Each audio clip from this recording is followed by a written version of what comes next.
kind of fun ticking boxes in life. And the same goes for when you're boat hunting.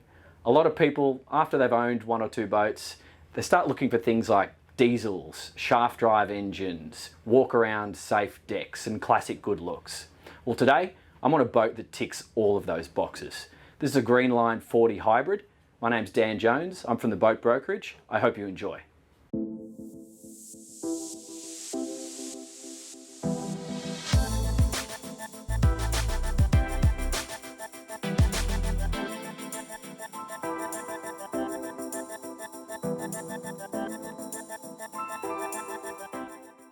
Here I am in the saloon of the Greenline 40, and the first thing you'll notice is all the entertaining, cooking, living, entertaining spaces are up on the one level.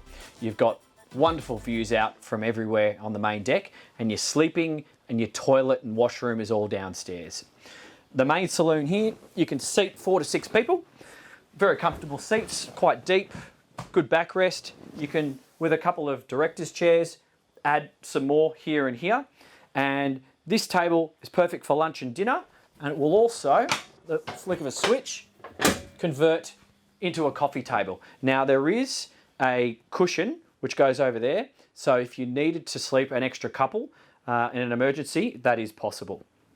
Coming around this side, we've got our 240 and 12 volt control panel just here, shallow storage just here, a pop-up TV just here. Here's storage for your alcohol or your fancy water, and drawers here, another deep cupboard just here. So the galley, it's centrally located, easy access to the saloon and the aft deck, L shape with a flip down just here. This is a Korean bench top. All the cooking is 240 because we're running off the hybrid system. That's the lithium battery pack, which we'll get to later on. But we've got a 2-burner cooktop here, a convection oven here, single sink with hot and cold there, and plenty of drawers all the way through the boat. Good pantry storage just here, and the fridge is full size fridge and freezer just here. Coming out onto the aft deck, one of the great things about this boat is the pack up. It's so simple. Literally all you do is fold this down at the end of the day. I won't do it all the way because I've got my camera there, but that and then the door sliding across is all you have to do at the end of the day. So it makes it very nice and easy. So the aft deck, this one's been fitted with the central storage box, which is also doubles as some seating. You would ordinarily bring out a couple more of your director's chairs and use them if you need more seating capacity, and they will store below in this large locker here, which stretches the full width of the boat. So storage here, storage there, there and there. So you're not really struggling for places on where to put all your gear, because we do have the tender davit system on the back as well. All the floor is natural teak. As you can see, I've got the platform drop down and it's quite all right to walk on it. So it increases your area for entertainment by that much. The other thing worth noting, it's got a proper swim ladder. So this one, you just drop that down. Oh, I've got it secured, but you get what I mean. It's a 4-step swim ladder, drops down from there, and nice grab hold. So even grandma getting out of the water is not going to have an issue with this one, because she's not going to have to bend her knees so much. You got your hot and cold shower just here, and side access doors on both sides for when you're coming into the marina. That's also a good spot for getting on board from a tender if you don't have the platform down. However, you can still access the transom via the lowered platform with a remote control. Come on forward and we'll have a look at the foredeck. So plenty of space up here on the bow. We've got a fixed sun lounge. Now that doesn't have to be removed at the end of the day. There is a cover that goes over that. This little cutout here is removable because that's access for the hatch down into the main cabin. And we've got a pop-up sun little tent shade just here, which we'll cut to a little bit later on. Full walk arounds, teak up the front here. In terms of our anchor setup, the anchor is offset on the Greenline. It's a super good looking thing, which comes on off the port side. It's a quick windlass, and all the chain collects in this very deep locker here, which also doubles as a second fender locker. It does have a freshwater washdown just there, and we've got the chain counter here, but this boat's fitted with another chain counter at the helm. This just here opens if you were pulling into a fixed dock and you need to pick people up off a higher area as opposed to a floating dock. So you just pull that pin out and you can swing it open and board people from the bow. Just moving this way, you can see a couple of drink holders for when you're lounging.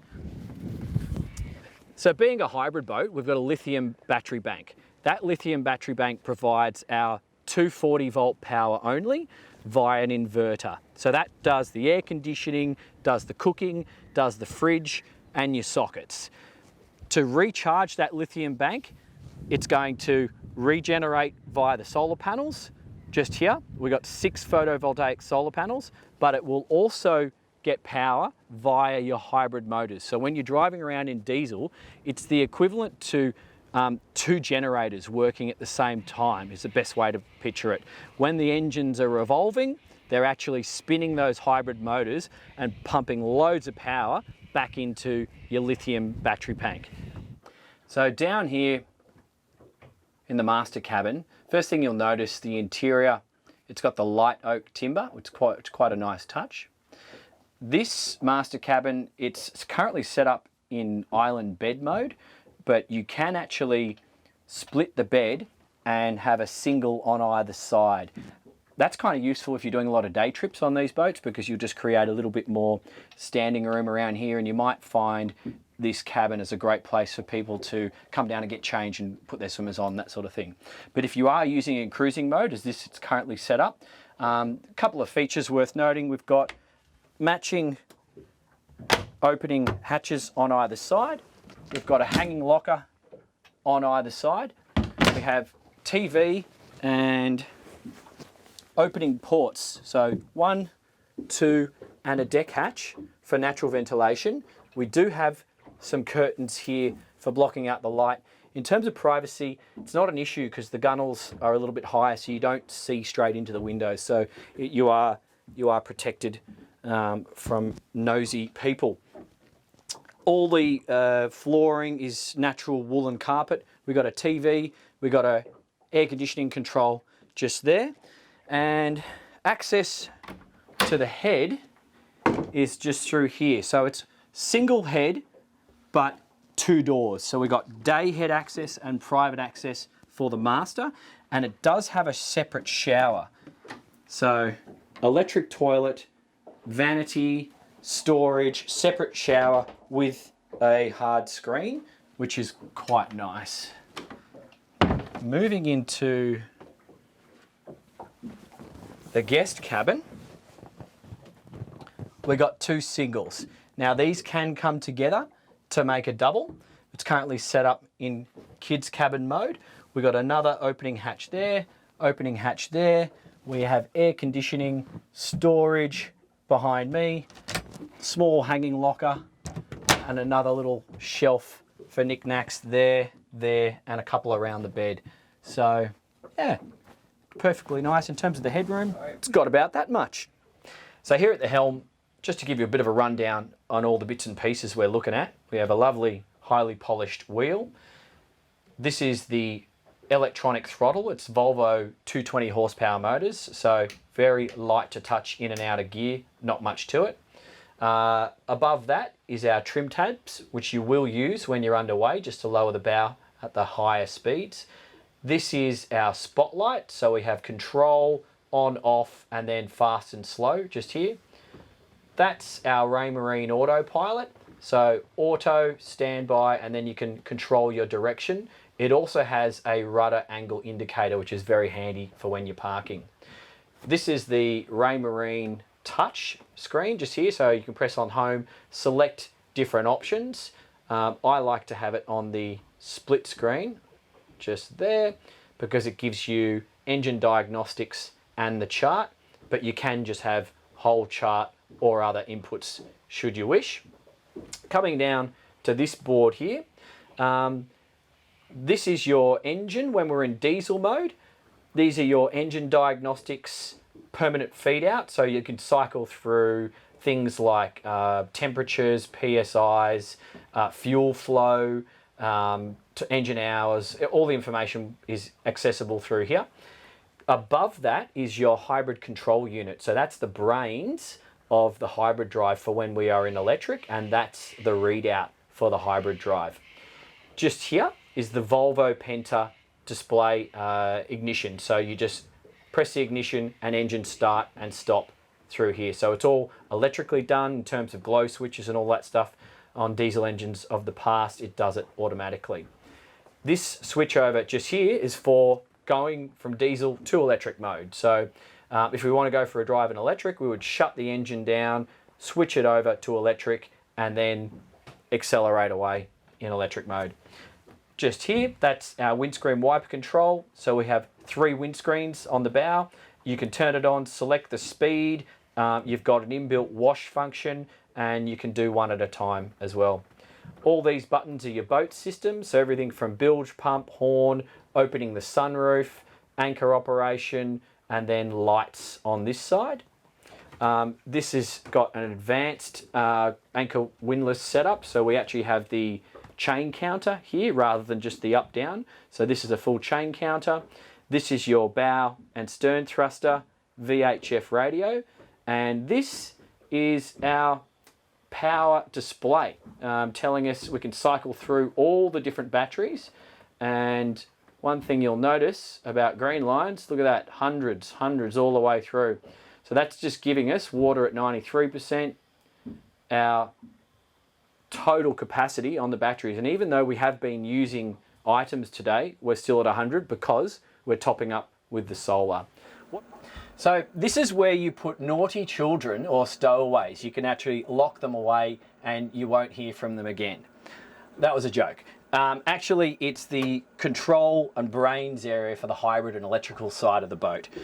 We have all the main batteries just at my feet. But if you imagine the boat in 2 forms, we've got your traditional boat batteries, so your engine start, port, starboard, your bow thruster batteries, and your house supply. That runs the boat like any traditional boat would. So your lights and your stereo and your toilet all runs out of the house system. Your crank batteries start the motors, and your bow thrusters run the thrusters. That's all pretty normal. The other side of it is the hybrid side. So this black box here is actually our hybrid battery bank. Great big lithium cells in here, which is giving us a huge capacity of lithium, which can be inverted via a 5,000 watt Victron Energy inverter charger, which gives us more than enough juice to, for example, run the aircon and cook at the same time. That's how it's done on this boat, and then we regenerate that power via driving the motors, accepting it via the solar panels, or plugging it into the shore power. Here we are in the engine bay. First thing you can notice, 2 great big opening hatches supported by gas struts, so the access is pretty easy, well insulated, and that's your Fireboy system on both sides. Should it be needed, it's automatically operated. 2 D3 220 horsepower Volvo Pentas, so they are turbo diesels on a straight shaft. On either side we have water tanks, so we have 2 water tanks on the forward section, either side of the hull, and then the diesel tanks. We have 2 diesel tanks aft of that. Up on the main bulkhead up the front here, we've got some cooling systems for the hybrid drive, and the hybrid drive itself is on the aft section of the motor. So if you're imagining this arm is the diesel engine and this arm is the electric engine, there's a clutch in between, and the clutch is either engaged when the diesel engine is doing the driving, and that revolves the hybrid engine, which then turns into a generator. And when the hybrid engine is doing the driving, picture the clutch disengaged. Then the hybrid engine is powering us in electric mode, and it's sucking juice out of the lithium battery bank rather than replenishing it. So here I am at the helm of the Greenline 40. We're about to take it for a bit of a test drive, and I'll talk to you about the performance capabilities in a sec. But the first thing worth noting is the layout. Nice central position on the starboard side. We've got a dual helm seat with a flip-up bolster, so you and your partner can sit with ease just here. And the visibility is great. I can see all points on the boat, but the most important thing is this opening door right here.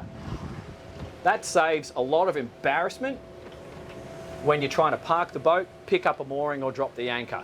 You can leave all your friends in the saloon, you can exit on the starboard side, go forward, aft, and sort everything out without having to involve some of your numb-nuff mates. So a slow cruise without making too much wash is at about 6 knots on this boat. We're currently sitting on 7 SOG at 1500 revs. I'm just going to wind it up. We've got a light nor'easter building today. It's probably 10 to 15 knots of breeze, a little bit of chop. We're going into it. And we've got 75–80% fuel in the tanks, full water, not too much in the way of gear, and 2 people on board. So I'll just wind her up to 2000 revs. Now these are a turbo diesel, so you will hear the turbos kick in at some point. You'll hear them spooling up. So just over 2000 revs gives me 16 litres an hour total, and I'm sitting on 8.9 knots, and I've done 0 trim on the trim tabs. I'll bring it up to 2,500.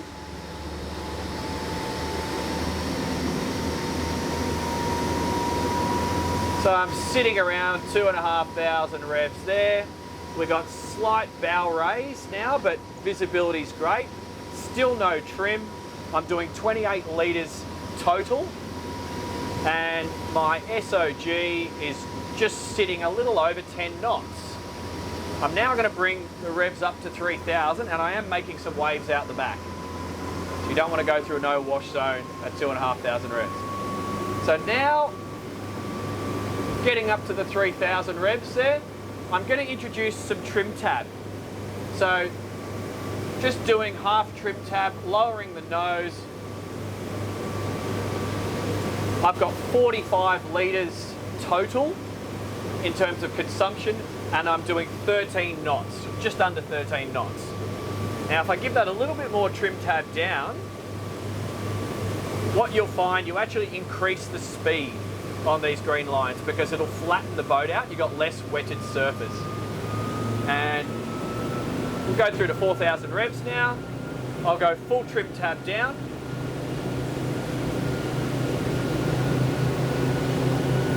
And 18 knots, quite comfortably. That's 3,800 revs. 18 knots. I'll do wide open throttle now. And we're really only going to get to about 3,900, 4,000 revs. And 19, 20 knots. Going into the wind. Pretty much a full load in terms of fuel and water. And comfortable. Visibility's still good. I would be standing as opposed to sitting at this speed. And we're kicking off a little bit of wash, which you would expect on a boat of this size. If I just wind it back now. In terms of the fuel consumption, we're doing 93 litres total for 20 knots. And if I bring it back to 18 knots, we're now sitting on 70 litres per hour at 18 knots. So you could consider this your fast cruise if you were so inclined. But remember, greenlining, it's not all about speed. These boats, we're not trying to race others around the harbour. It's more of a gentleman's cruiser.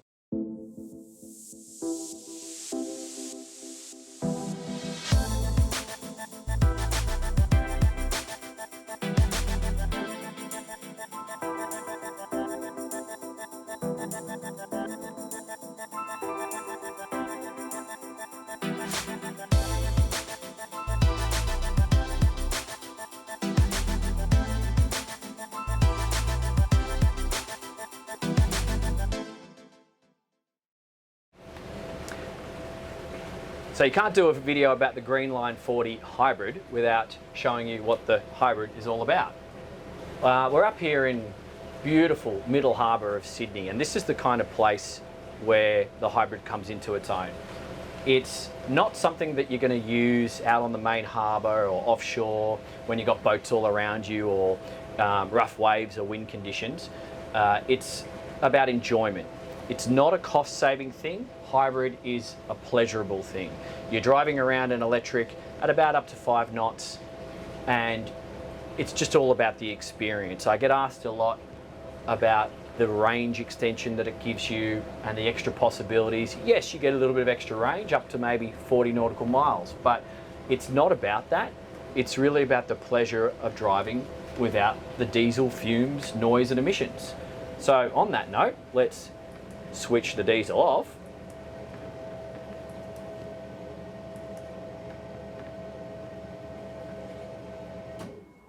Switch it over to electric. Turn the ignitions on, give it 5 seconds for the clutch to disengage, and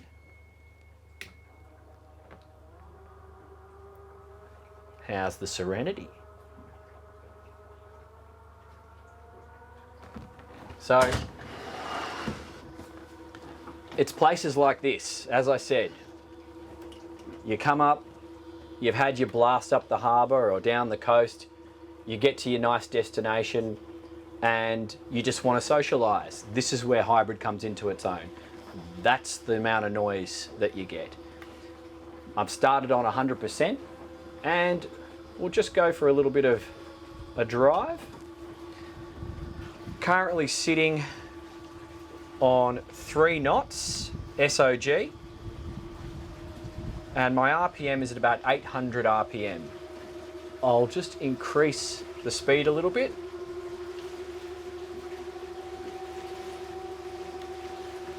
So I'm now just approaching 1000 RPM and sitting on 4 knots and climbing, just getting to about 4.4 knots, 4.5, and I'm consuming 70 amps.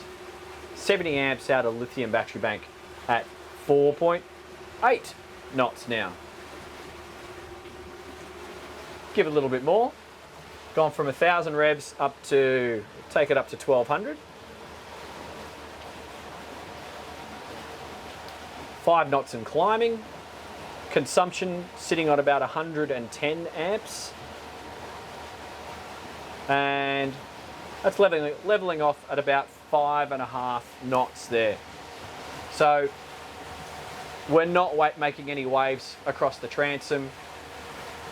So it's perfectly okay to leave that swim platform down and just enjoy the experience. Let's give it wide open throttle.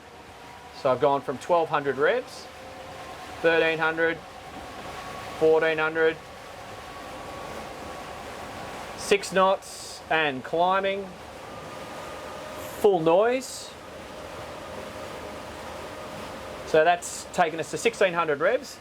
We're actually doing 6.8 knots. That's the fastest I've ever been in hybrid mode on a Greenline, because this is the upgraded hybrid pack, which is the only one that's ever been delivered to Australia. So that's 7 knots, which is pretty impressive for an electric boat. You know, whether you're on the Murray River, the Gold Coast, up here, upper ends of Sydney Harbour or elsewhere, this is pretty cool. Let's go for a little explore.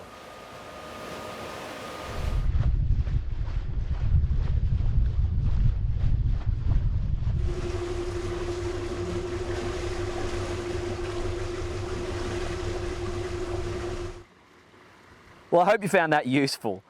If you're interested in this boat, find out more on our website, www.theboatbrokerage.com.au. I'm Dan Jones, this is the Greenline 40. See you in the next one.